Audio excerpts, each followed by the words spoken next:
Welcome back for another OG Show Live. Mr. Randall, how you doing? What's up, everybody? Welcome back to The Reel Down.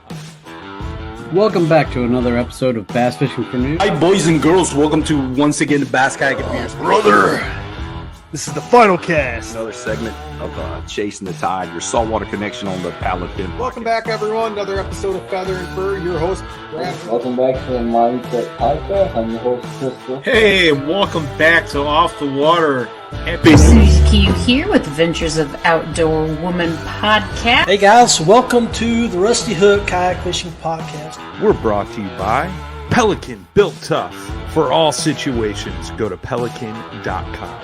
Eastport Marina on the beautiful shores of Dale Hollow Lake. For all your lodging, kayaking, go to eastport.info. Yak Gadget. For all your fine kayak fishing accessory needs, go to yakgadget.com.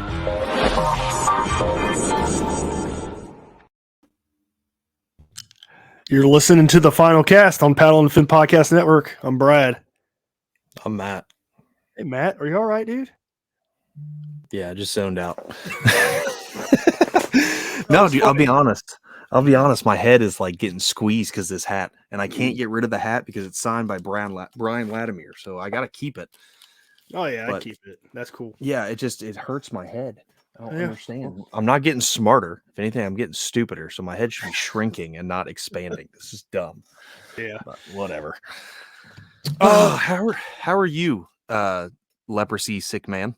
I'm doing better, man. I had that fever for about 12 hours and then, tested positive for the Rona and all that good fun stuff. So I'm getting better, though. Well, there you go. Yep. So, with that said, we are brought to you by Darkhorse Tackle, the monthly subscription box, 100% made in the USA.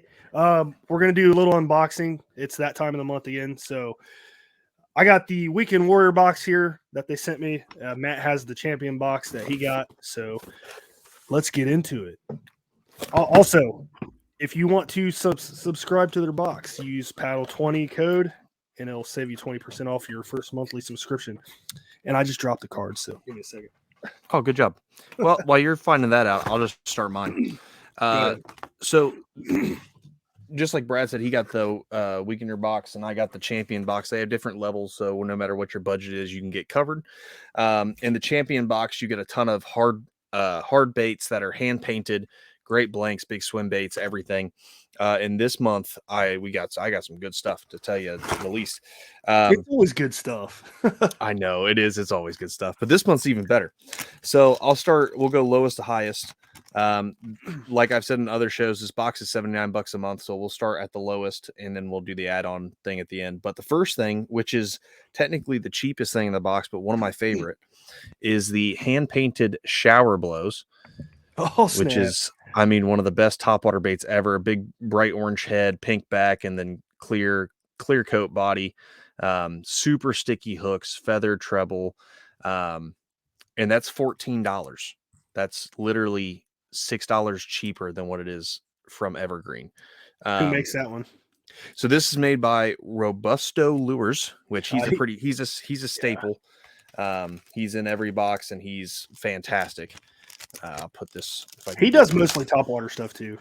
He does a lot of topwater stuff. Yeah, I've got 2 crankbaits from him, but his topwater stuff is just choice. Robusto Lures. My light is stupid. I need to fix that so you can't see anything. But we'll move on. So next we have the Uma Colt, which is this right here. This little crankbait, which is in that fire tiger color. Small profile balsa wood bait with a computer chip bill. It's just fantastic. Again, sticky hooks. And the Uma Colt is $17. There's a $17 balsa hand painted crankbait. Nice. That's fire crawl color, also known as everyone's favorite color to buy and throw. Oh, next. Another guy that I get all the time, makes almost everything I've ever got out of balsa, Black Label. His company name is Black Label Balsa. which if I can get this out, because the hooks are sticky and they're sticking to the packaging. I don't think I've heard of that company yet. Yeah, Black Label. I get him in almost every box. So here's just a topwater plug or a topwater spook. Let's see if I can get it close enough to where my camera's not being stupid, or my light, it's still being stupid, but really nice gold pattern. I almost want to say it's like a lemony pattern, but it's called Foiled Morning Dawn, which Morning Dawn to me is typically pink, so it's nothing like I would think it is, but it's a really nice, subtle gold chartreuse color. And again, 100% balsa, and that's $20. So we're already at like $40 with 3 lures, and we got 2 of the big boys coming up. So next, and I'm super pumped for this, and I think this is a fantastic would be a fantastic lure for anyone who wants to get into the swim bait game. But this is from Combat Lures. It's in greenback shad, and it is the 115 song blank, and it is a little glide bait. Let's see, can I make this work? Yeah, that's good. It's in a little glide bait, beautifully done. He actually put little hook protectors on it, and I took one off when I was testing them, and I stabbed myself. So they're super sharp, but very well done. Very great, good colors. I mean, it's got that.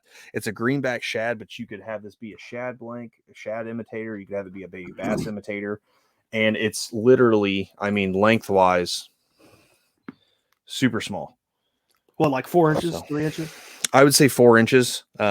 But 4 inches, and it's the perfect size to be bit pretty much year round. I mean, you could throw this spring, summer, fall, early winter, and it's still going to get bit. Fantastic. And that's $25. So now we're at 75. We've already hit the like $2 under what normal thing would be. Yep. And then we have another Robusto. Is this the last one? This is the last one. Another $25 bait, another swim bait. Like I said, if you're a swim bait fan, this is the box for you. This is the E3 flat belt blank. Ooh, that one looks cool. Really nice green color, nice tail. These tails are replaceable. Again, super sharp hooks. I can tell you my thumb down there right now is getting stabbed, and I'm afraid to move because it's going to get ripped. But really nice blue translucent black back. Fantastic job on that. And I've used this blank, the E5 or the ES, excuse me. It swims it swims awesome. You can walk it like a dog great. And that's $25. So total for this box was $105. I mean, not bad.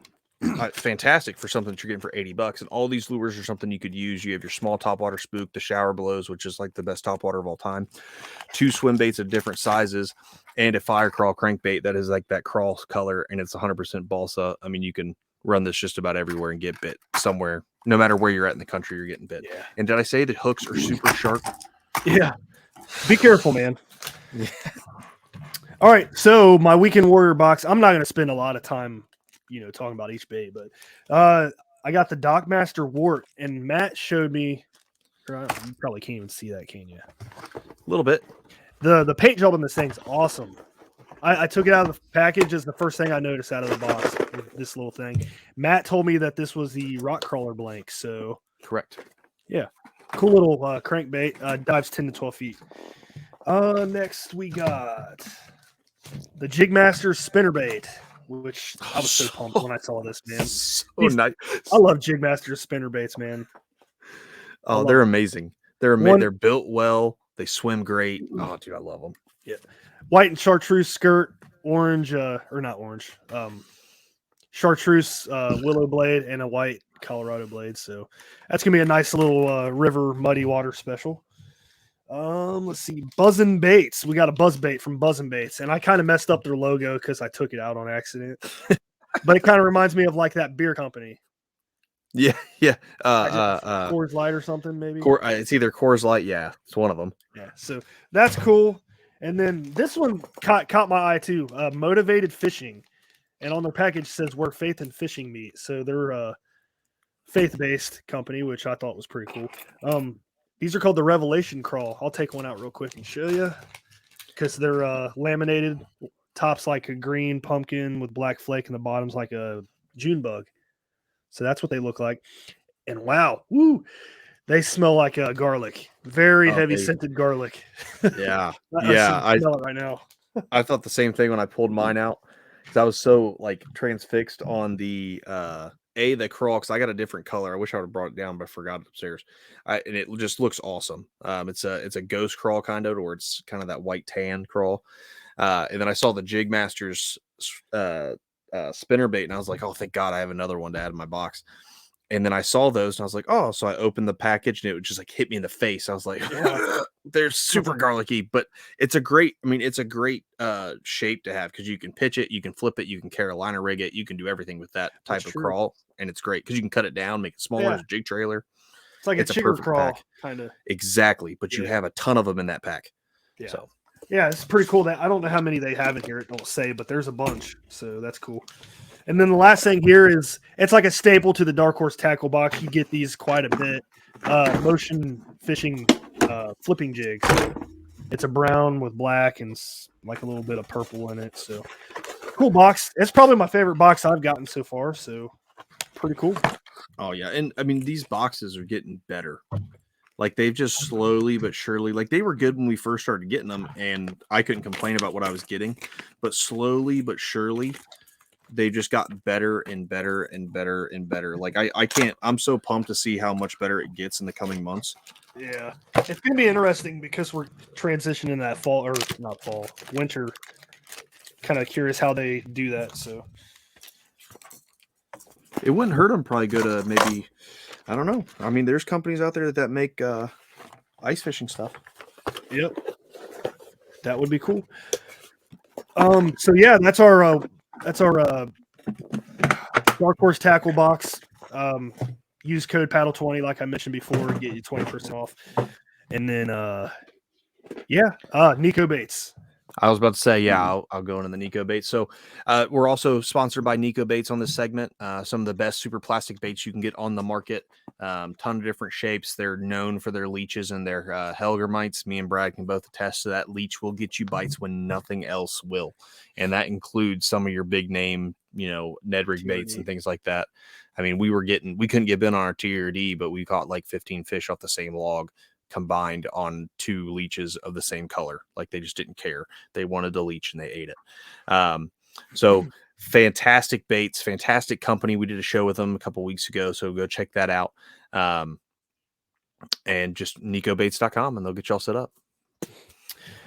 Cool, man. I'm excited for this episode. So I'm going to preface this by saying we had a listener reach out to us. He's really wanting to get into kayak camping, like river floats, camping on the banks, doing 10 miles one day, 10 miles the next day, whatever. So we went through, I don't know, we tried finding somebody, but we just could not find somebody. And finally I posted on Instagram and I think it was Sam Cox. So if you're listening, he mentioned to have us bring on Chris Funk. So welcome to the show, Chris. How you doing? Hey.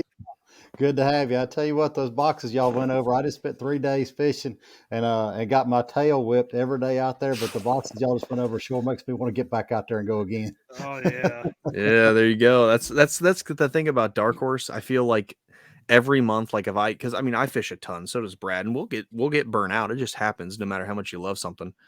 And I'll get my box in, and it'll immediately go away. I'm like, all right, let's go back out. I got 5 new things to try. Exactly. I love it. Love it. So, Chris, you're no stranger to Paddle and Fin. You've been on numerous segments before. But just in case somebody has not heard those, just give a little introduction about yourself and who you are. Oh, man, I'm Chris Funk. And honestly, my biggest claim to fame, I tell people my life revolves around 6 F's, my faith, my family, and then fur, fins, feathers, and photography. And it's all about that order. If you keep that order right, everything else falls in right behind it. And I don't know if you'd call it professionally, but Jackson keeps me around because I tend to run a camera a little bit and try to shoot straight and do everything we possibly can. I've even wrote my wife and my boy into it some, but my bride, she's been on a lot of my late videos and we look at it as almost a ministry, just kind of helping folks out and showing them what to do or how to do it. And hey, I'm pretty large dude, you can do it too, you know. and instead of having some spider monkey jumping up and down in the seat saying, you could do this, you could do this. Well, hey, I'm a big old boy. You can do this. I promise you, you know. So it's kind of it's been a fun thing. It's been a blast. I've been a canoeist for 20 something years before I jumped over into the kayaks, and I've been a member of Jackson Kayak for 10 years this month. So this is my anniversary with them, and it's been a fun ride. We've enjoyed it. And I shared a post today that said the honest truth. The best thing about these kayaks, not only the places you get to go and the things you get to see, but the people that we've been blessed to now call friends and honestly family has been the greatest gift that we've received out of these plastic boats. So that's me in a nutshell, man. I'm usually behind a camera, not in front of it. Although I spent all day today in front of a camera, so it's kind of funny that I ended up on the other side of it. But it's fun. I mean, I enjoy sharing the different things that we get to see and do. That's the best thing about it. Yeah, it is for sure. Oh, I agree. Yeah, I mean, it's definitely, it's not all about the fishing all the time. It's all everything that it brings with it, which is awesome. So. Yeah, we spent yesterday, which Sam, I know where he fished at a couple days ago for a tournament, and he said, conditions had changed, water dropped, and the fish got lockjaw. And we went yesterday thinking with a 20-degree drop today. It was supposed to have been an incredible cold front come through. We thought, man, it ought to fire them up. And we got our tails whipped too. We got handy, but I mean, everybody caught fish, but it wasn't what you were hoping for. But man, we were surrounded by fall leaves and paddling with a couple ladies that got to push a little bit of whitewater in their boats and go through a few little bit of comfort envelopes. And but man, just a good time, good memories. And yeah, there's days that you go out there and just wreck them, but those days make you look forward to these other days, you know. Yeah. That's the truth. Yeah, you ain't wrong. No, sure. All right, so let's get into it. I know you're big into camping and kayak fishing, so put two together. Where do you want to start with this?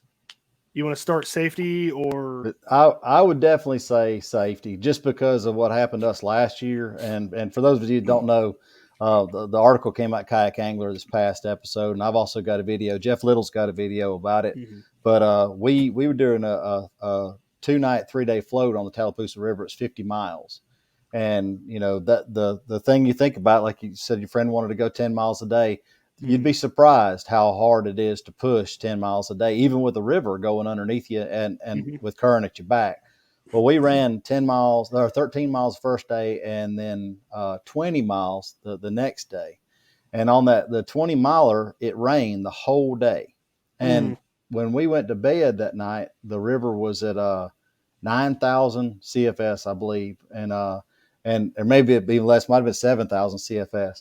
Well, at 6 in the next morning in the dark, and thankfully the outfitter, he told us, he said, put your kayaks above your tents. He said, make sure, and that way if the water rises, it's going to hit your tent first, and you think, well, heck, but I mean, honestly, your kayak is your lifeline. And we had actually used the kayaks to hold the tarp up that was over us from the rain.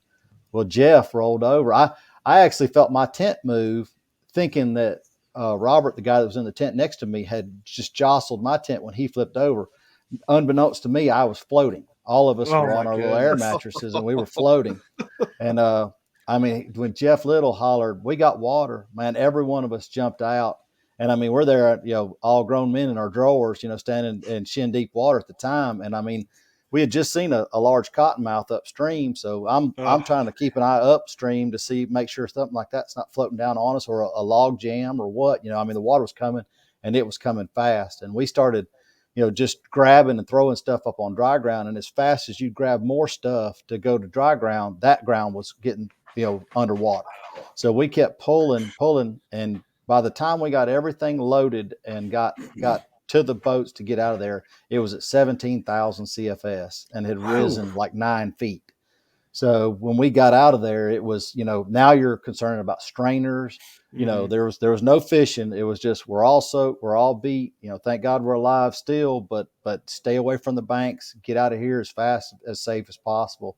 And I would say, make sure that one, conditions. We had a drizzle where we were at. I mean, it was enough to make it soggy and just a pain in the butt. but upstream had an absolute deluge. I mean, inches of rain, and that was above a hydro dam. So they had released all that and their floodgates, and we didn't expect that to happen. We didn't know it was going to come. So make sure that your kayaks are above your tent, and that's going to be always, you need to do that everywhere you go. Because if the water comes up, which is what happened to us, hopefully it'll wake you up ahead of time. But always have a plan. I mean, our PFDs were on our kayaks, and our paddles were on our kayaks. So that's your entire lifeline. If you save that, hey man, the tent can go, all the other gear, all that's replaceable. But if you got your kayak, you got your paddle, and you got your PFD, you're going to get out of there. And that was the main thing for us. And thankfully we had set it up kind of like that, just because of being used to doing that. The other thing is I had my Nikko lights were on there from the night before. I had them on my command stand, which I use as a camera bar on the back of my boat.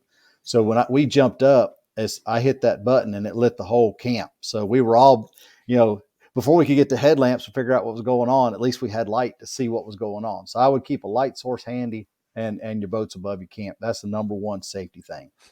The other thing I'd say would be to file a float plan that makes sure somebody knows when to expect you. And if you deviate, like I do that on a normal trip. I mean, my bride, who, it ain't just because she's checking up on me. It's just, we're getting older. Things happen, man. I slipped in the rocks, and, things like that can happen. And I want her to know, hey, this is where I'm going to be, and this is when you can expect me home. And if I get to a landing and I'm not launching there, something changes, conditions change, I'll text her and say, look, I'm changing from Goat Rock. I'm heading to Oliver. And that way she knows, what's going to happen. And should something happen and I not show up, there's 2 or 3 guys that she knows she can call and say, hey, Chris didn't come home. This is where he said he's going to be. And those guys know where to come find me. Yeah, that's a good point about having the kayaks above your head, because a lot of us don't realize like how important that is. I know most of us would probably just park it right on the bank. You know what I mean? Right. If they would have been lower on the bank, we'd have lost everything. We would have had no way out of there. And I mean, you're in the middle of nothing in that Wetumpka, Alabama area. I mean, we'd have had to ride wild hogs to get out of there if it would have, But just that bank rise was probably, I don't know, maybe at the time was probably 7 feet out of the water. And we drug them close to 75 yards from the water's edge, and never thought, that we would have a problem. But by putting them, another few feet on the up bank side of the tents, it saved us all. Yeah. I learned something. There we go. Something I never thought of. So that's cool. Yeah. And I like how you brought up the float plan. A lot of people don't think about that. I've been doing that for a while with hunting, for example, going up into a tree. I'm sure you might be familiar with Meat Eater, but whenever I listen to that podcast, they came out with 2 books. They're campfire stories, which are just basically they're stories of the worst that could happen, but the person still survived. Right. And on every single one of those books, on both books, there's like 3 stories of people going up in tree stands and falling out. They couldn't reach their phone. One guy's back was broken, couldn't move anything from chest down, which Lord bless him. He's good. He's good now. It was apparently a pinched nerve or something, but he's okay now, but he couldn't reach his phone. No one knew where he was at because he didn't want anybody to know his hunting spot. Right. So which I can understand that. I really can. Too. Yes. But, I've got to the point to where I'm going out because I hunt out of a saddle. So the joy of a saddle is I can hunt any tree. The bad thing of the saddle is I get a little risky with my trees that I pick. And I've got to the point I tell my wife where I'm going. If I have self-service when I get there, I will send her my location. And I tell her every 3 hours, just text me. And if I don't text you back within 30 minutes, call me, because she knows not to call me when I'm hunting. But if I don't text you back, call me. So we have it's a hunting plan is how I look at it, but having a float plane, especially in this situation, you're gone for a couple of days, or even just a float, I'm putting in for a couple hours and I'll be back. I mean, you never know what'll happen. I mean, I was in shin deep water and I slipped and it got sucked underneath my kayak. The bad thing, I was with Brad and he didn't even turn around and look and see if I was all right. I was still fishing. Hey, I had the same thing happen to me on the river up. My boy and Chris Largen, a friend of ours, was fishing, and they were on the rocks on the shoals, and I literally slipped into a crevice, and the water came over I was still wearing PFD, but the water came over my head, and it shoved my shoulders together, and I could not get up and out of it.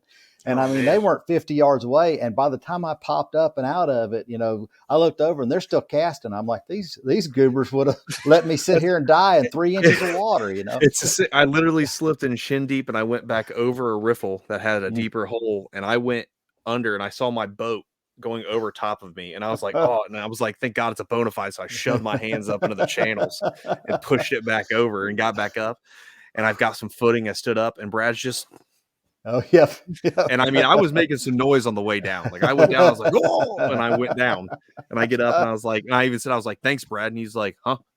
Just kept fishing. I was like, I could have been maimed. Yeah, I would have been dead. That would have sucked.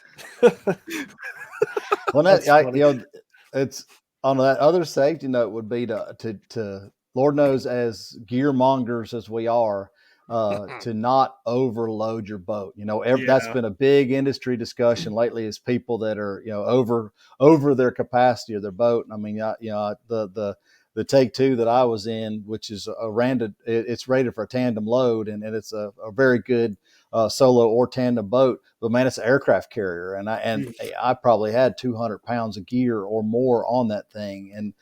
But the one thing I'd say about the way you load it: one, do not overdo your capacity, and two, to make sure as you load it I put out a video. I don't know if anybody ever watches my YouTube stuff, but I put out a video on how to place the stuff in your boat. Dry load testing.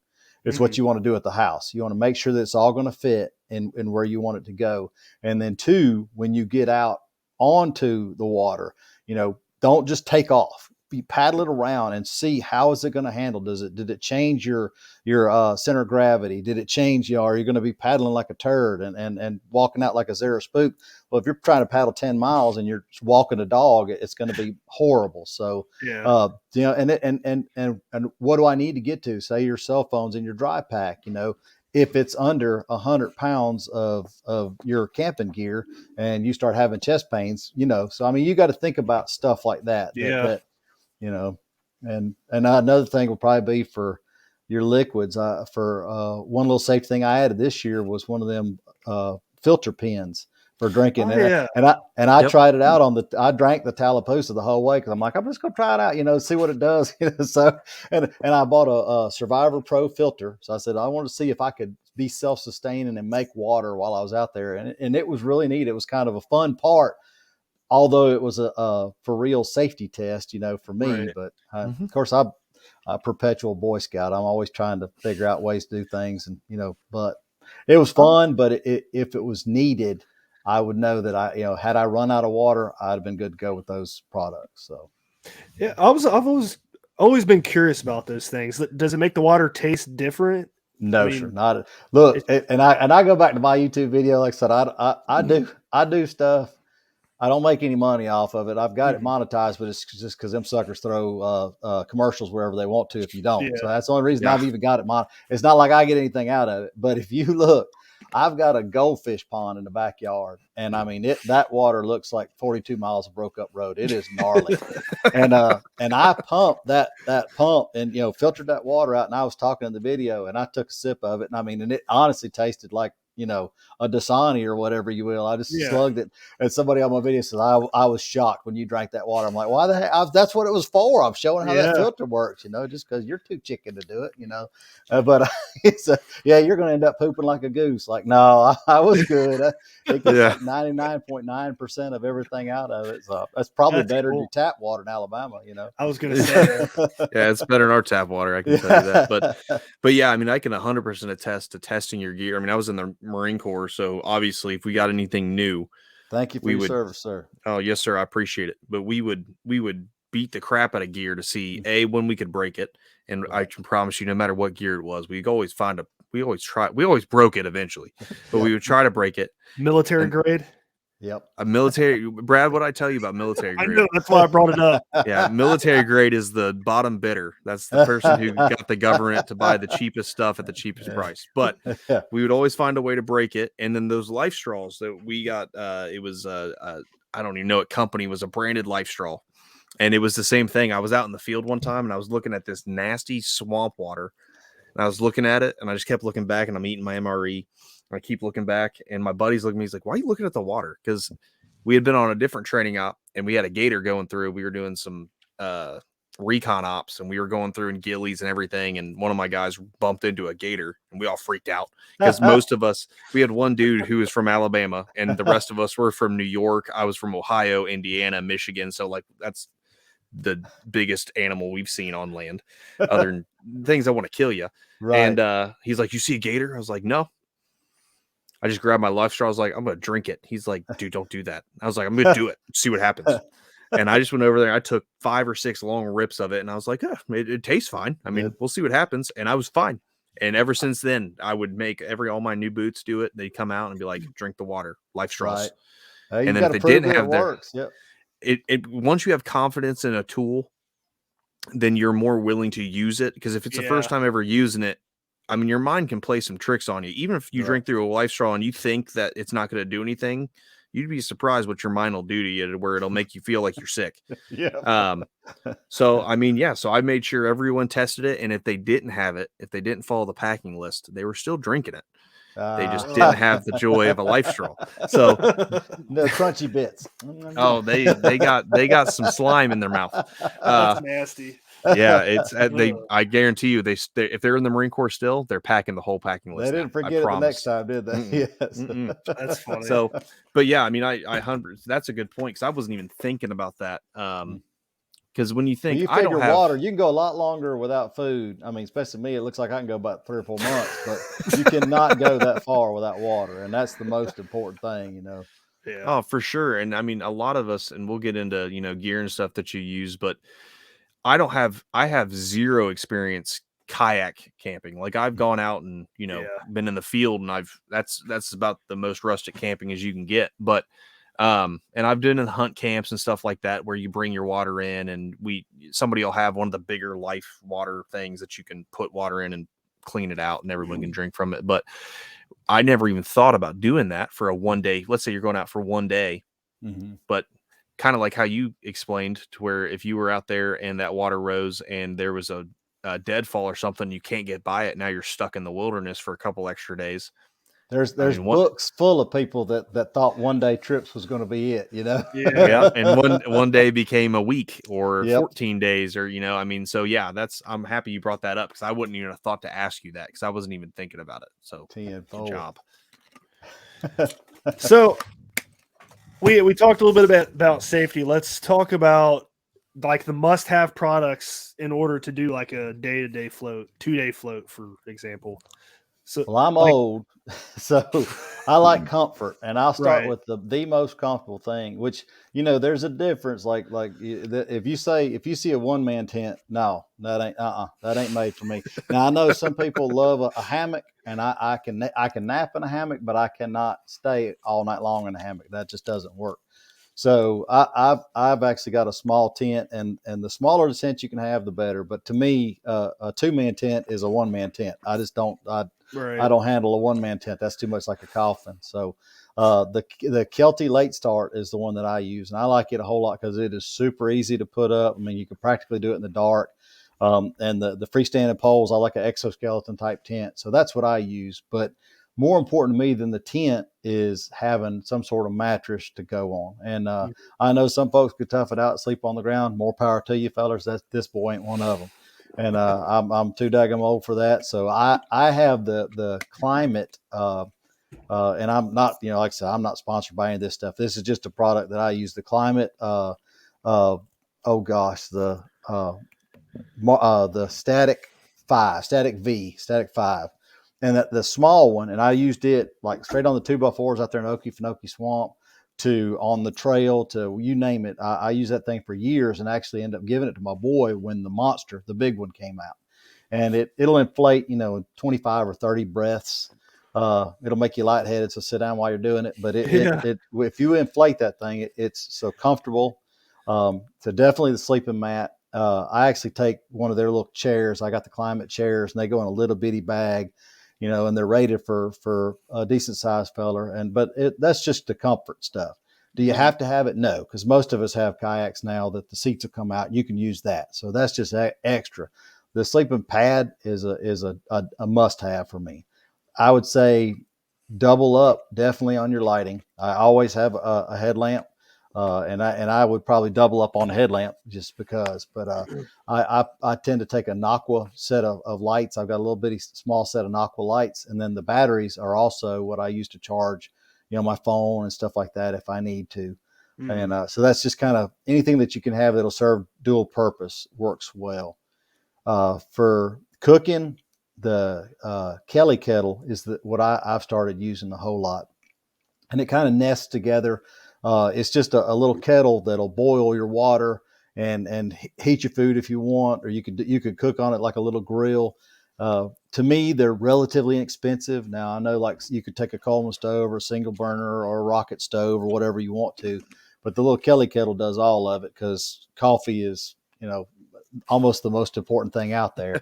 Yeah. And I want to have my hot water for my coffee when I'm out there. But that little Kelly kettle is neat. And the thing is, you can stack it up with pine cones and, sticks, twigs, whatever, anything that's combustible, you can make heat in that Kelly kettle and it'll boil water in just a few minutes. And then you've got stuff that you can use. It's a handy little thing. I think it's like an Irish homage to a tea kettle that was made back there centuries ago. But it's a neat little old deal. And I've got a couple of those. I got a Trekker, which is the smallest, and then the Scout, which is the middle one. And it'll do enough, and I can cook for two folks on it if I need to, or just for me. Usually everybody that goes with us is self-sustaining. We don't like, I make plans for me because that's the same way I do my trips. Yeah, that's it.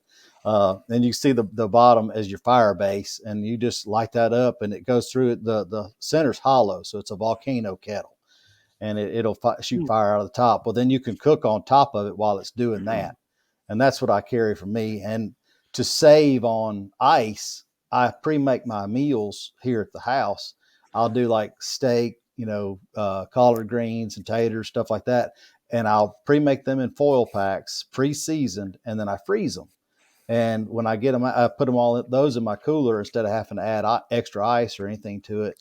And then I pull them right out, throw them on that Kelly kettle, and heat them right there in camp. And I've got all my meals, pre-seasoned, so I don't have to carry salt, pepper, anything like that. And that's a good idea. I threw a set of titanium silverware down in that pack with the Kelly kettle, and I'm good to go with that. So I would say pre-making your whatever meals you're going to have and pre-freezing them. You can do the same thing with, bacon, eggs. Of course, in Alabama, we use Conecuh sausage, which is the like straight from heaven, Conecuh sausage is awesome. But with that and some eggs, and you can have some darn good meals. I tend to only do breakfast to get out and go. I want a good breakfast. And then in camp, I want to eat. But on the water, I throw peanut butter oats and some molasses together, and I eat that when I'm out on the water because I do not want to stop when I'm going. I want to fish or paddle or fish and paddle, but I want to stay going. So I'll give you a little tip. One of the best on the water, there's two best on the water snacks that you can keep fishing and still eat, even if you can't use your hands. A tortilla with your favorite brand of peanut butter. Yes, sir. That would be good. It's so easy, and it packs really nice, and you can literally just suck it in. You don't even have to use your hands. Or Uncrustables. You'll get some weird looks at the grocery store if you're just a grown man buying a pack of strawberry Uncrustables. But I tell you what, they pack great and they're delicious. The peanut butter honey and oats, or peanut butter molasses and oats.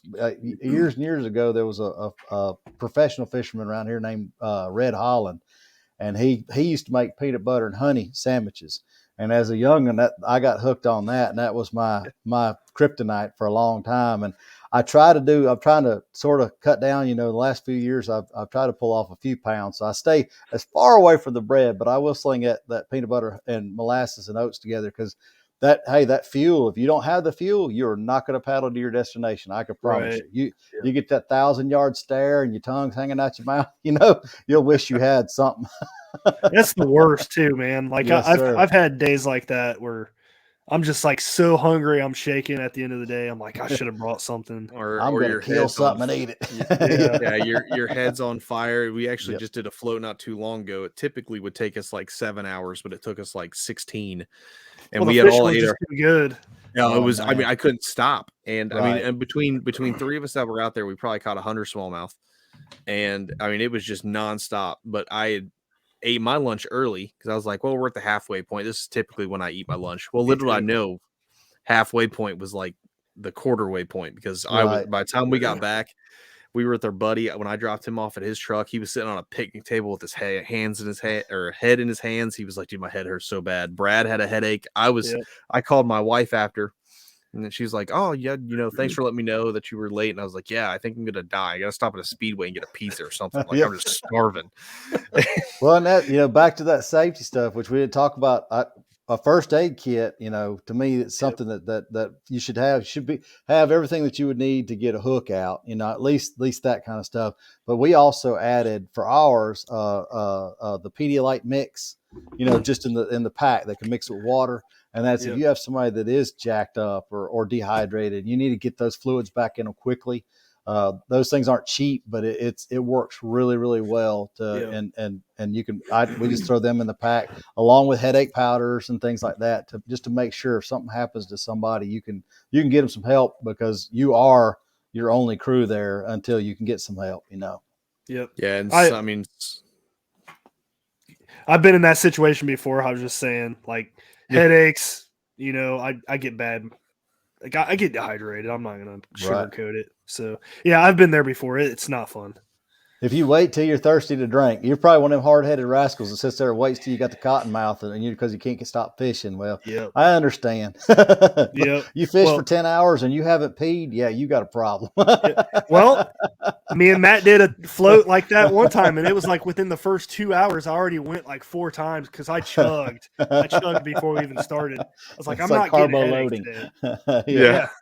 He was like, are you all right? You keep peeing. I'm like, I drank a ton, so I didn't get that migraine today. I was about to say, I mean, we're getting, I mean, we're both in our early 30s, but you never know. And, the sign when a man starts peeing a lot could be something really bad. Yes. So I was like, and the first thing in my head, I was like, dude, Brad's got cancer. I was like, Brad, are you okay? He's like, yeah, dude, I just drank like 2 gallons of water before he came. I didn't want a headache. I was like, okay. I mean, that's fine. But you know what happened? Like 2 hours later, I didn't bring any water because I'm an idiot. And I was like, Brad, man, I need some water. And he gave me some water. I mean, I was to the point to where I was looking at the Great Miami River, and I was like, you know what, man, the water's probably not that bad. It'd be all right. I mean, it'd be fine. And see, if you had that life straw in your pack, you'd been all right. Yeah, I should have had that. Yeah. I'm thinking actually about putting what are they called? Camelback, on the back of my kayak seat because I just always have water, fill it up before I go, and then I can keep fishing and drink at the same time. Right. So I've done that before. I used to have one. Yeah. So I had the Camelback I was in the Marine Corps with, and I don't think that's seen the light of day since I got out 5 years ago. So I mean, it's right there. It's over there. Yeah. Well, I'll let my wife do that. She loves me enough; she'll do it for me. So, man, you brought up a good point talking about the cooking and stuff, and that was something I've never even thought about. So, all your meals that you bring with you pre-cook everything. I do, right? Okay. Yeah. Now I've done it. I've done that, and I've done like the camp house dehydrated. So, like, depending on whether or not I'm carrying a cooler, because I mean, you got to think about gear. I mean, but for me, everything from your camping and comfort gear to now I'm adding fishing gear. Now I'm adding, 5 or 6 cameras because I'm either shooting still cameras, videos, something like that, and everything else that goes along with it. And, maybe a drone or whatever you've got. You got all this gear that you got to look at. So, all right, you could pack a whole lot of camp house meals, which are good. Or if there's other products, that's the ones that I use. But the camp house meals, all you got to have is water and a heat source. So, you get your hot water, you can make, a pretty tasty meal. Of course, every one of them needed hot sauce, but that's just my thing. Yeah. But that was a pretty good setup and allowed me to have a good variety on one of our 3-day trips down to the swamp. But I got to admit, my food's better than a camp house meal. Sorry, camp house, but when I do a mean grilling of a steak, or I could pack up a country style rib or something like that and carry it to the bushes, heck yeah, it's a whole lot better than anything dehydrated, And right. And if you do it and freeze it in those, all I do is I double foil and wrap it into a foil pack, and then I freeze it just like that. So they stack well. They stack in your cooler well, and then all you do is pull them out and then just keep flipping them on that Kelly kettle, and it'll soot them up on the outside, but it's not, it's just heating your meat. And then you open it up, So now I've got my plate or my bowl, and the only thing I have to clean is my silverware, and just make sure I carry my trash out with me. I don't have to clean anything else other than my fork, and that's only on your britches leg if you've got company around. Yeah, that's interesting. It sounds good. I want to try that. It works out really, and there's certain things like the collard greens, the ones that I make, they got a little kick to them, and they reheat very well. Steak, any or pork chop, something like that, it's got a little bit of substance to it. The sausage actually does better than the bacon reheating, which is why I tend to do that. So if you throw you a few link sausages or smoked sausage in your breakfast one, and scrambled eggs, they always reheat well, or breakfast taters or whatever you want to do. But that you'll find combinations that work better for you that'll reheat better. And I just put them on that Kelly and sit there flipping back and forth, and open them up. You see the steam rising off, and you're ready to go, man. And having a good meal on a day of camp out there in the river. The only thing that would be better would be catching a mess of fish and cooking them right there. But for us, that means hauling oil, flour, cornmeal, Cajun seasoning, and all that. And it's just sometimes it ain't worth it to do all that. That's a day camping trip when we camp in the park and then day trip out. That to me is that kind of deal. I'll have those big meals then. If I'm on the water, I got to think about my destination and how much. I mean, you look, every pound you put in that kayak, you are the motor. So every pound you put in there, you're pushing. And you start going that 40 or 50 miles in 3 days' time, and your shoulders are talking to you.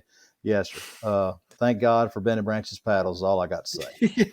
Yeah, I can attest to that just from spot fishing. Benny Branches has made it way more enjoyable. But Yes, I can also attest ounces equal pounds and pounds equal pain. Oh, very much so. Yeah, so I mean, I definitely can imagine, especially in a kayak, because it's not. The last trip we went on, the Tallapoosa trip, and the bad thing was, you think I've got a current, and the current's going 3 miles an hour. I'm going to go 3 miles an hour. No. Yep. Now fat people do float faster. I'll tell you that, but you are not going 3 miles an hour. Yeah. And I actually got in an argument with Robert. We stopped to cook our lunch, and I said, man, we're about halfway there. He said, we ain't even close. I said, no. I said, we've gone 8 or 9 miles. He said, Chris, we ain't even gone 5. And he pulled up and did it. He had been tracking. I think Gaia is his little app that he uses to track his way. And it's a 3.4 miles. I said, I'm going to beat you and that phone, and sure enough, I mean, we had not. And so then we were looking at having to do, almost 15, it was almost 16 miles from lunchtime to 6 o'clock at camp. And so there was very little fishing. It was just push. Yeah. And by the time we hit camp, we were dead. I mean, it was pure grade A, that I felt like the grave shift that day. I believe it. I know I've been there before where we can make 4 mile floats last 12 hours. Right. So when my buddy's like, hey, let's do this longer float that's 8 miles. I'm like, I want to, because it's a great float, but we'll be out there all day. That's exactly what yesterday was. About 9 miles, and we launched at 9, and I got home here after 10:30 at night. We got off the water at dark. Of course, we stopped and shot pictures and did a bunch of other stuff. We, just having a good time. But yeah, it was pure grade A work, and we did not get to fish it as hard as you want to. You're paddling through water that you knew held a fish. Well, should hold a fish. Yeah. No, very seldom was that proven yesterday, but and it's tough to paddle through, and you're having to weed through water. Like, all right, there's a whole bunch of stick ups. It's going to take you 30 minutes to fish them stick ups. You better move on. Yeah. Yeah, I mean, it's easy, especially when you're kayak fishing or boat fishing, or bank fishing, it's a little bit easier to pull yourself away unless you're just having a killer day. But when you're kayak fishing or boat fishing, every piece of cover hold in your head, there's a fish there, and there's a fish there, and there's a fish there, and you're not. Brad's had to pull me off cover because I will fish it until I catch something out of it. Right. I don't care what it is. I don't care how big it is. And he's been like, hey. I look over and he's 200 feet ahead. He's like, you coming? I was like, yeah, I guess. Yep. And I feel like I'm missing a fish, but like in your situation, I mean, you're kind of fishing against time. It's almost like, if you don't, because if you if you only go 8 miles that day instead of the proposed 15, your It whole all plan adds has to up. change, because I'm Yes. sure before you go out, you're looking at, Guy is a fantastic app. I used to do that when I overlanded in my Jeep and stuff, and looking at places I can stop and park and things. So I'm sure you guys are using some GPS mapping to see something, or at least the areas you might want to stop. So, well, in the Okefenokee Swamp, where we do a lot of our trips, they're designated areas, and at any given time, there's only 6 parties in the swamp at night, and each one of them is on that specific chickie, is what they're called, but it's a raised platform over the water, or a hammock, an island. So each individual is on that island, and if you don't get to that island, there's no other place in the swamp to camp. I mean, you are not on the top of the food chain there.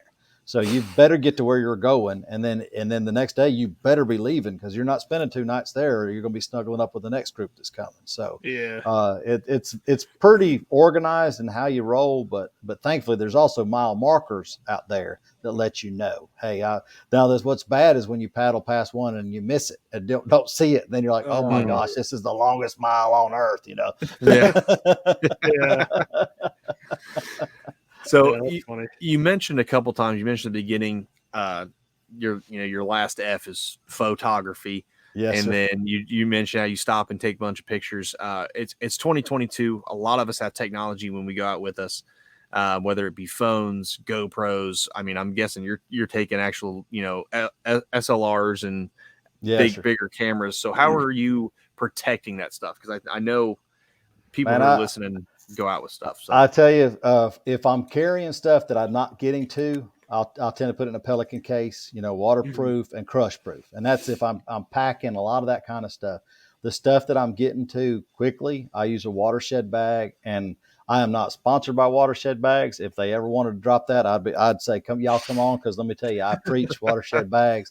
My bride has a pretty purple one. She has her own, and the thing I like about a watershed bag, and you guys know, when stuff happens when you're fishing, it happens quick. And if I'm following you guys trying to get shots, if you're sitting there fiddle farting around with a box and trying to get into it, your fish is done for. I need to be able, when I see you get fishy and hook up, I can grab that watershed bag and pop that seal and get to my camera and get it out, take a shot and get it back quickly and seal back up before I get into a danger zone, especially if I'm in moving water or something like that.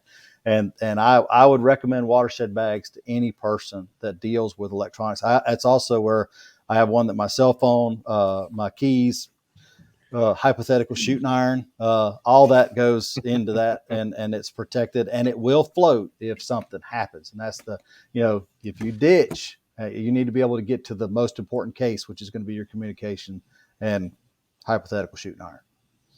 Yep. Watershed bags. Watershed bags are outstanding. I use the Chattooga is a long one. If you have a longer lens on your cameras, it's a long one. The Largo tote is a deep one, but it's more square, and it holds a lot of gear. The Akoi is a small bag, and that's the one I usually carry. Like the DSLR, I shoot at 18 to 300 most of the time. That's my normal running gunning lens, and then I've got a little Sony that's more of a bridge type camera that goes 24 to 600 millimeter. But it's an excellent camera. But I want that one for scenics and critters. The Nikon is much faster for shooting.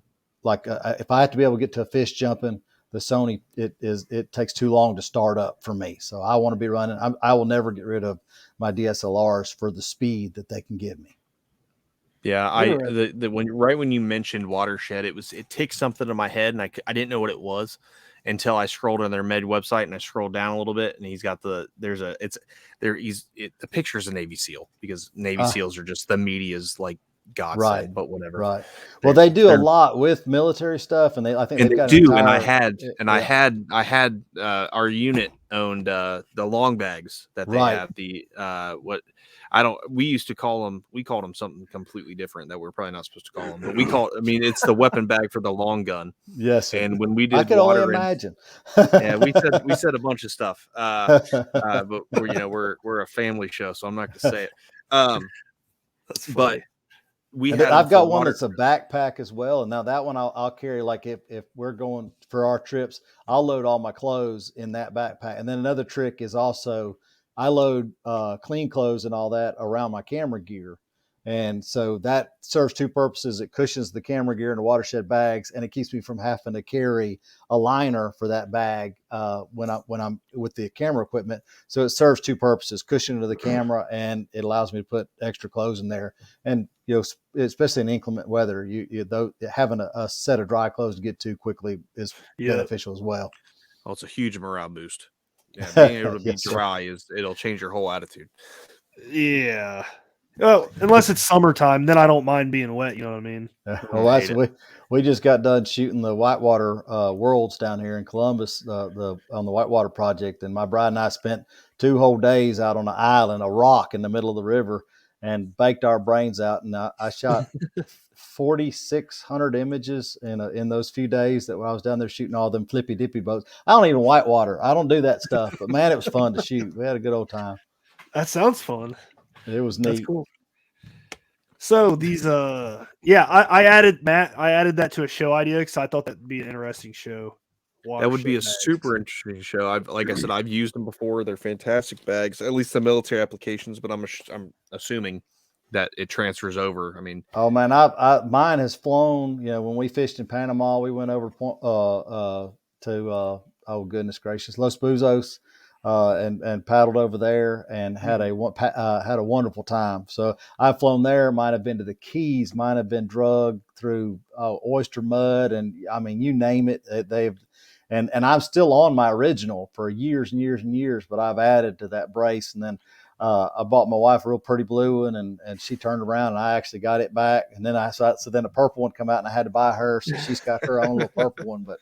If they ever come out with a lime green one, I'm buying another batch of them. I can promise that, because that's one of my favorites. So, but I have used, abused, and as long as you keep 303 on the same stuff we use for caring for our kayaks and cleaning them up, if you put that 303 on that zipper, that's the main thing. That if folks ever have problems with that zipper, and just it's hard to close or hard to open, that 303 just butters it up. It protects it. And that's what you want to use on them anyway. They actually give you a packet of it when you buy them. But I'm telling you, man, that watershed bag is an awesome accessory for any camera person. And like I said, your phones, for those of us that have phones that aren't waterproof, stuff like that, communication devices, your car keys, and it'll float. So I like that a whole lot. Fantastic. Very cool. I know, Matt, you wanted to ask about something in particular. Yeah, I probably do. A good so spot for it. It is. That's what I was going to say. I want to close with this. So we've gone over all the gear. You've talked a little bit about the swamp. I want to talk about alligators, because as Ohioans, we're never going to deal with this. We'll deal with cottonmouths. Unfortunately, eastern diamondbacks are coming back into the state, which is great for the ecosystem, but I don't want that here. But whatever, it's fine. They're coming back. I've had some run-ins with gators in a kayak. I had one chase me that was as big as my 12-foot ascend when I first got that, and that scared the crap out of me. What time of year was it? That was in July in North Carolina. Yep, she had babies. Yeah, well, I bet you it wasn't a he. I bet you she didn't have lower gear, and I bet you she had babies. Well, I can tell you intuitively, where I pulled out and drug my kayak as fast as I could and watched her sit in the water and swim away. She ate a dog from there about a week later, and she's currently on display in a bar in Topsail, North Carolina, because they end up killing it because it ate a dog and almost attacked a person. So that makes sense why it was so aggressive. It was just protecting its young. But it was big, honestly, and it scared me. So what have you dealt with gators in the swamp? The only time that I've ever, I sent y'all that one picture. I don't know if that worked out or not, but when you see some of the places that we go, that's the little reflection shot. But that other one that had the pile of gators going up in there, when you see that one, it's not unusual to see that one. There is nothing photoshopped on that. That is a real image, and that is one of the holes that we fish. And yes, I fished it right like it sits right there. There's like 9 alligators right there. Oh, there's probably a whole lot more than that. And look, every one of them was a grown one. I mean, that there ain't no dink in that bunch. I can promise you that. And I have fought them. I mean, I've been out, alligator season in Alabama. I've harvested several, and our biggest was 12 foot, 4 inches long. and 650 plus pounds, had a 44-inch girth on its tail. And I fought that on a hand line up to the boat with two other fellers. And let me tell you, it will make you appreciate their strength. So I by far respect these animals. And that's what, unfortunately, most of the ones that people have dealt with that are any type of a hazard. I mean, these critters don't want you around. They don't want you near them. You know, the ones that are a problem are ones that some knucklehead has decided to start feeding marshmallows because it's cute. Hey, honey, come look at this gator, eat this marshmallow. Next thing you know, some little kid shows up with no marshmallow, and he is the marshmallow, and it's because some knucklehead fed it. And unfortunately, when they acclimate to people, that's the most dangerous time. I will say the other time is going to be your breeding season. Now, this was shot in February. If you were down there later on in end of March, early April, you'll start hearing the bulls bellowing. When you get close to an area where they're bellowing, and they're bellow all over the place, but you'll hear them. And you do not want to be near two bulls that are showing off toward each other. It's just like a bar fight. If you see two jokers jump up and get in their face, you better turn around and go the other way because they're going to pull you into it too. And that's exactly what happens with a bull gator. When they start getting territorial, you do not want to be where they're at. So all you got to do is give them room. Just turn around, paddle the other way, or paddle around them. Now, a female, when she has a nesting area, she's going to tack back and forth. You'll see her. As you get closer to them, and I think, even Christine Fisher had a video where she was going up into a spot that a gator was getting aggressive. That gator would have been tacking back and forth as a warning to let you know, hey, this is my area. I've got a nest here, and you are not welcome. They will warn you every time when you're near them. Now, I say the worst to me was we run over one in really, really shallow water.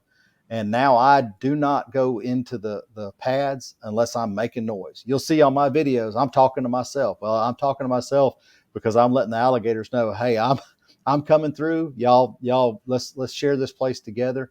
You don't want to surprise one. And that's, so if you go over one in shallow water, he's going to blow up, but he's not trying to get you. He's trying to get away from you. And unfortunately, it may end up ruining your drawers in the process. And we had one that actually came up chasing us. They was chasing a fish that my son had. And my son was on the bank and he was backing up with the fish. And that gator came out of the water to chase that fish. And I had a push pole and had to stop that gator on the way to my boy. Of course, he was just going after the fish. He wasn't going after the boy. But it's still spooky enough to see. So I would say, outside of the people that have screwed up the ecosystem by feeding them themselves, and down there, they actually have learned that if there's a splashing fish, it's a dinner bell. So I if I'm fishing in the swamp, I always carry a net so I can land the fish quickly. I had one, I was fighting a bowfin. He was splashed beside the boat, and the guy hollered behind me, "Gator coming!" And I was in a 12-foot Kilroy and put the paddle against my chest and pulled and saw a 12-plus foot gator at flank speed, had water shooting off the side of his face, running at me. And he stopped right next to me, and I flipped that bowfin up between my legs. And kind of ironic that I had one toothy critter outside of the boat and one toothy critter twixt my leg. But that son gun stayed there. I had to paddle away from him, unhook that fish and throw it. And as soon as I threw the fish away, he was gone. But see, he had been fed and learned that a splashing fish was a dinner bell. And that's the ones you got to watch out for, is ones where we've messed up. And then don't get in their place, especially springtime during that spawning season. Just be aware. I mean, the bulls will reveal themselves. They'll show you what they're doing. The females will definitely reveal themselves. And if you see a mound of vegetation over near the bank, don't go look at it. That's a bad idea, I don't think I want to go down to Alabama and fish now. Look, I tell you, and we don't have them, a whole lot of them here. Right below us now, Eufaula is where the gator line actually stops right below my house here. So if you fish south of Columbus, you're going to run into gators, and on through Fort Benning. I'm sure some of y'all are familiar with Fort Benning, but on through Fort Benning and on down into the Eufaula Wildlife Refuge, there are some gators down there that are big enough to tow trucks. They don't hold a candle to the Okefenokee. Now, if you want to get over your fear of gators, you go spend your day in that Okefenokee, and it'll teach you a lesson or two. By the time you get to the 50th 12-footer, you'll be like, oh, gee, look, another 12-foot alligator. Yeah. So do they come up and do they ever just nose your boat or anything? No, I've had them swimming right beside me. I mean, literally, our first trip down there, the cut trails, you're sharing these cut trails with the gators, and as you're going by them, they're hissing at you, going, you know, and it's just kind of like, hey, you're too close. I'm like, I can't paddle over there. We've got to share this place, you moron. But yeah, it'll definitely make you pucker up. But no, I have never had one bother my boat. Like I said, even that one that came in at flank speed, he stopped. Now he stopped. I could have touched him with the paddle, but he didn't come over to the boat. So, but they will not let you paddle with like even a service animal. That is a temptation. A dog is a gator kryptonite. So you don't want any type of an animal with you in the boat down there. And the funny thing, my proximity alarm for the house is baby gators grunt, which is just, I don't know why I'm warped, but I do that. But it's funny to me. But it never works in the swamp because there's no service. Well, I had actually floated backwards into some lily pads one time, and that phone went off, and my kayak started chirping like baby alligators. Yes, that was a bad situation. So I couldn't mute that thing fast enough. Oh man, I mean, I don't know. I don't know. So are you actually like camping down in these areas? No, the hammocks are an island, and the chickies are a raised platform that you camp on. But I mean, right by raised platform, literally it's 18 inches above the water. So at night, underneath your tent, you hear alligators swimming, and you'll hear frogs that'll be it'll be ribbit, ribbit, ribbit. Then you'll hear. And then it'll get real quiet, like, well, that one just got ate, But yeah, you can literally hear them go underneath your chickie. And I mean, they don't get up on the chickies; they will get on the steps. But as soon as you come around the corner, only the small ones will stay around. The big ones don't want anything to do with you. That's why you see everyone. When I pulled into that creek, every one of them was swimming away from me. They don't want anything to do with you. The little ones are the cheekier ones. They haven't learned to fear us yet. Yeah. And that they will get up on the steps of the chickie. But I mean, in however many years of folks going to the Okefenokee, nobody has ever had an issue with it. The only death that I'm aware of was an elderly gentleman hit a tree and unfortunately ejected his wife a couple of years ago. And that's the only death that I know of that's happened around the Okefenokee swamp. It's as many critter interactions as you can have on that place. It's even black bears. I shot a gorgeous black bear there on my camera 2 years ago. That actually was the Refuge Pass picture this year. I won that contest with that picture. So it's kind of awesome. But I mean, they have bears, they have, bobcats, every species of venomous snake known to man. And so it's a lot of stuff down there that can get you, but it's an extremely safe place with a little bit of straight thought on your part. I still don't know if I do want to do it. Yeah. Oh man, I would recommend now that one thing we do is most of our camps are going to be from October to April at the latest. And a gator will not feed when his body temperature is like in the low 80s and under, because they can't digest it. It'll actually go septic in them. So on the cooler months, which is their peak season, the gators aren't going to eat. That's when all the otters come out. You'll see all the stuff that'll swim next to an alligator because doesn't have to worry about getting bit. Yeah. The reason we do it is not because of the alligator safety. It's because of yellow flies, and yellow flies are the most evil critter known to man. And they come out down there after April. And trust me, I am not man enough. If you ever see me in the swamp after May, it's because I'm having to hide from the law down there. I can promise you that. There's no reason to be there. Them yellow flies there's nothing. They'll land in 100% DEET and walk around in it like it's a sauna and love it. Yep. Oh, that sounds like American Australia.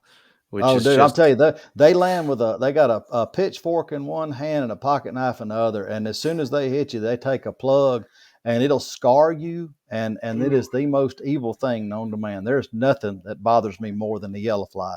And there's nothing good to say. It's like, Lord, why this bug? And, but thank God it only lasts through the hot months and then they're gone again. Usually, beginning October, they're not there anymore. Now skeeters are bad, but you can manage skeeters. Yeah. You can't manage yellow fly. That is not something that you can stop. I need to know what a yellow fly is now. I've never even Is seen it like a heard of one. horse fly kind of? We have horse Tiny. flies. They're tiny, like a deer fly. It's smaller. They're like a deer fly. But there's nothing. I've got a homemade bug dope that I make that addles them a little bit, but you have to cover head to toe if the yellow flies are thick. Yeah. Yeah. I was in Minnesota one time and I got bit by, they were horse flies up, but they're huge. All over my legs. And man, I got these huge, like purple welts all over. Yes, sir. It was bad. Yellow flies will scar you for life if they get a hold of you. The first time we were there, they were so thick, we had to have our face masks down and we had to eat inside our face. I still remember having a dang oatmeal pie. Man, I'd love to have one of them.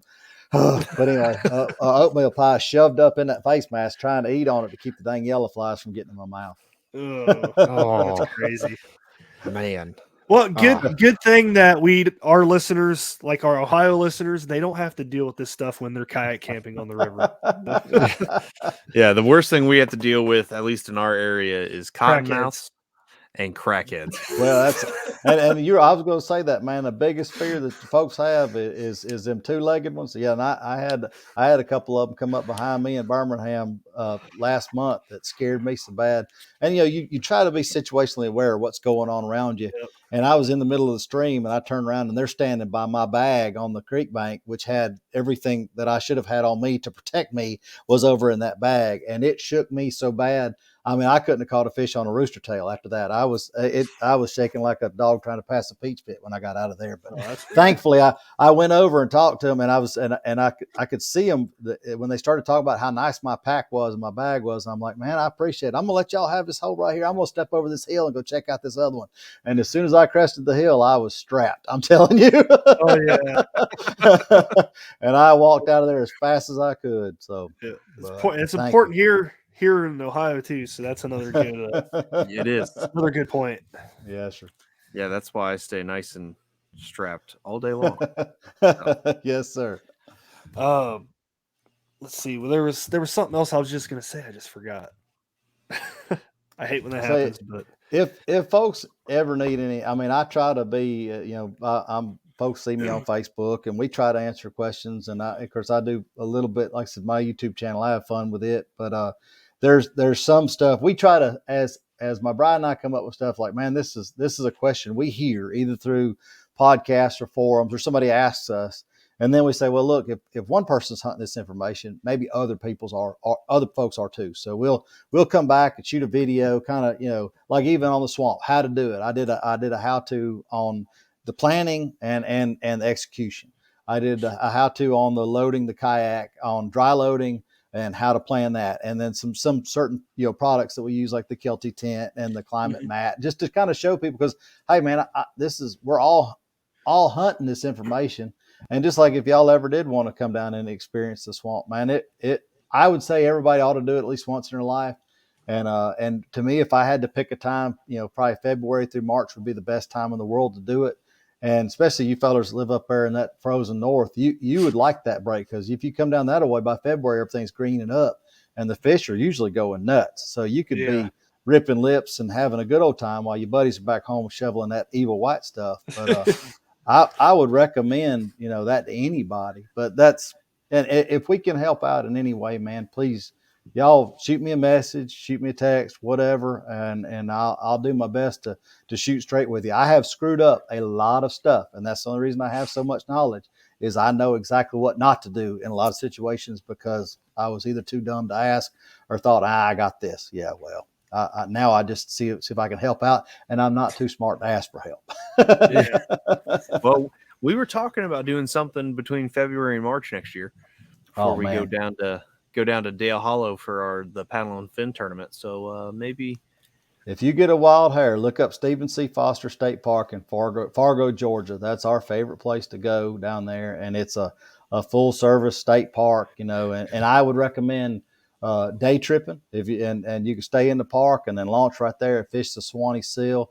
Now there's not a lot of bass. The pH in the swamp is is 4, kind of like orange juice. So there's not a lot of bass down there. On the Swanee side, there are. But in the swamp, your main target's going to be bowfin, and down there they're called blackfish or mudfish, and then jacks, which are chain pickerel. gigantic warmouth, and a gorgeous fish called a flyer. It kind of looks like a crappie and a bluegill did the nasty together, but it's a beautiful, incredibly turquoise blue when they're in their breeding colors. It's a beautiful fish, and man, so much fun. I mean, it's just it's an experience that you will never forget. The stuff that's down there and what you get to see. I'd recommend that trip to anybody. Very cool. I'll have to remember that one. So. Oh yeah, we'll talk about it. Chris, is there anything else that you wanted to add as in regards to kayak camping on a river? Just make sure that you go. I got to say, man, I had a conversation with Miss Jean Wilson today, and it was something that somebody else shared on Facebook, because she run a little whitewater, and really she rocked it. I mean, it was first time she'd ever done that, and she rocked it.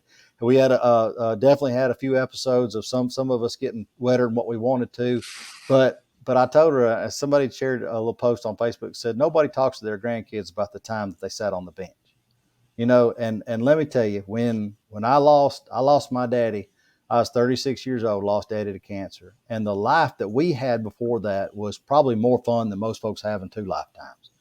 So to me, my motto after losing him was, I'm going to live the adventure. You know, a handful of memories is a whole lot better than a truckload of wishes.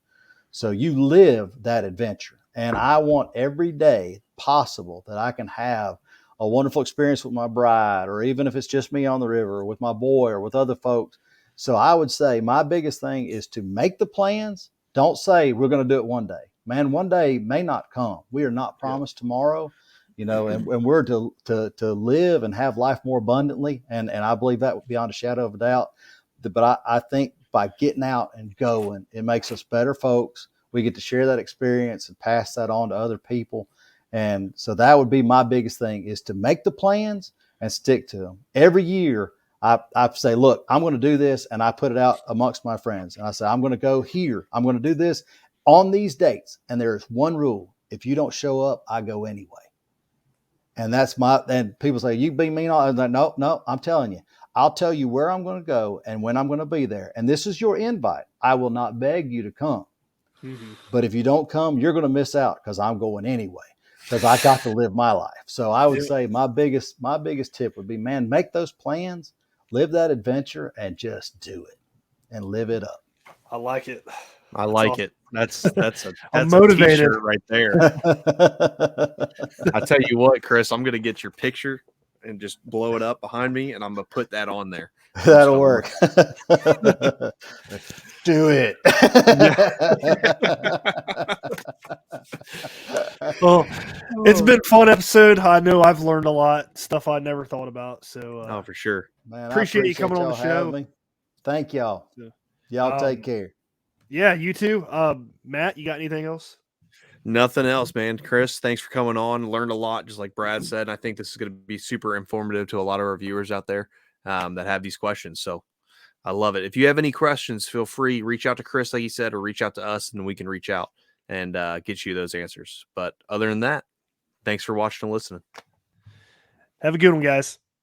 Thanks for tuning in to another killer episode here on Paddle and Fin. Be sure to drop a 5-star rating, a thumbs up, or smash that subscribe button on any platform you're listening in on. Be sure to check us out on Waypoint TV, waypointtv.com. Make sure you sign up for the Fantasy Kayak Fishing League at paddleandfin.com/fantasy. You could support this show through Patreon, patreon.com/paddleandfin. Don't forget to check out the website, paddleandfin.com. Catch us on YouTube. If you got a question, comment, or want to see a future guest on the show, be sure to email us at paddleandfin@gmail.com. Shout out to our show supporters, Yak Gadget. You can check out all the fine kayak accessories at yakgadget.com. Pelican Professional. For all your cases, coolers, and lighting needs, go to pelican.com. Rocktown Adventures, your Midwest premier paddle sports destination. Go to rocktownadventures.com. Eastport Marina, the beautiful destination on Dale Hollow Lake. If you're looking for lodging, kayaks, kayak accessories, or anything fishing related on the beautiful Dale Hollow Lake, go to eastport.info. And Jigmasters Jigs. When in doubt, get the jig out. Go to jigmasters.com and fill your tackle boxes today.